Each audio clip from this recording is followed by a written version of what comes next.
Okay guys, as you can see, we have removed all of the channel strips from this console, and they're right here laying on the floor. Okay, our next step is to determine how to bridge our power and our in and outputs. If you notice, the way these channel strips sat into the board, they sat in sort of a pins that sat into the seat here. Well, we have two options.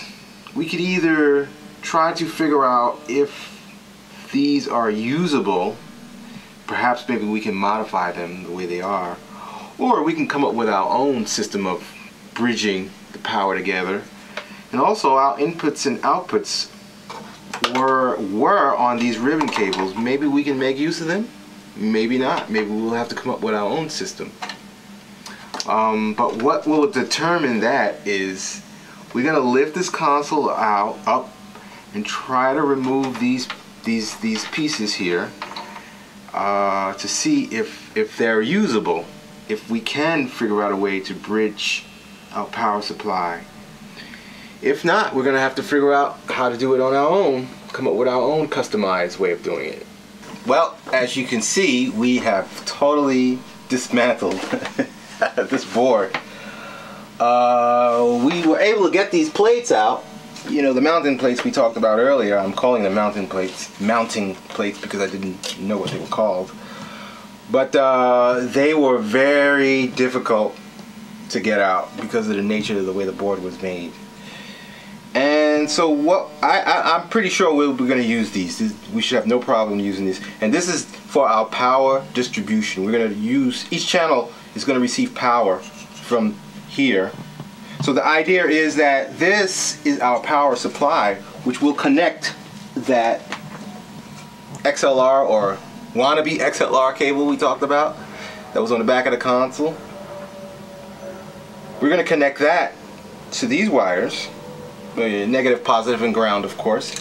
And then this is our power supply down here, wire, which will get plugged into here, like that. And then this end, obviously, will go to our power supply. Okay? And the idea is that our channel will sit in a rack,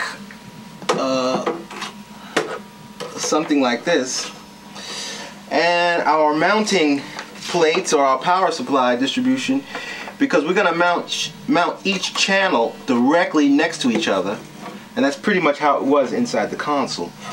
So the alignment for these plates we have here should line up perfectly, and I don't think we'll have to mount the plate. It'll pretty much hold itself with the channels. So what we'll do is we'll use 16 on the top, I believe, and we'll put like 4 on the bottom, and then the space, then the power supply. Ideally, you want to have space from the power supply to your channel strips. You want to have a good amount of space.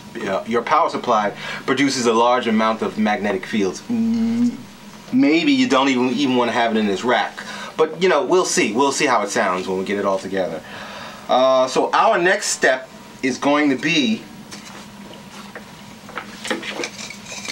here.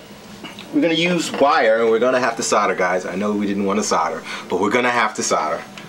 So as the patch bay will get mounted in the rack, we'll need to plug an in and out 1/4 inch on the back of it, and we have a pile of them here. We'll need 2 of them per channel. Okay? So we'll need to solder to each wire, in and out, and a ground, which will go on the back of the patch bay. We'll also need to solder the wire itself to these terminals that we marked down earlier. Remember we talked about this section over here, input, output. We'll have to solder this wire to these terminals. And and we'll have a 1/4 inch on this end, 2/4 inches, input and output, and we'll plug them in the back of the patch bay so that we'll have access to the front to insert whatever, you know, audio signal we'll want to plug into the channel. So that's our next step guys.